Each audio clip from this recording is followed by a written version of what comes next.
Mga brothers, ang newly improved scooter ng Skygo Monarch Philippines, yan nga ang Blink 150 EFI.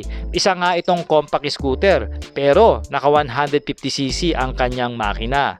Meron nga itong updated SRP ngayong 2026 na 75,000 pesos. Sa installment naman, meron itong minimum down payment na 3,000 pesos. And for 1 year, meron kang monthly na 7,674 pesos. Sa 2 taon, meron kang monthly na hulog na 4,684 pesos. At kung kukunin mo naman ito ng 3 taon, meron ka rito buwan ng hulog na 3,635 pesos. At ang kanilang rebate, 200 pesos po pag updated kayong nagbabayad. Kung interested po kayo mag-apply ng online financing at kahit cash, maaari po kayo mag-call and text sa ating cellphone number mga brothers. O di kaya naman mag-PM sa ating Facebook page, yan nga po ang Sork Moto. At subukan nyo po ang serbisyo natin. Legit at maaasahan. Alright.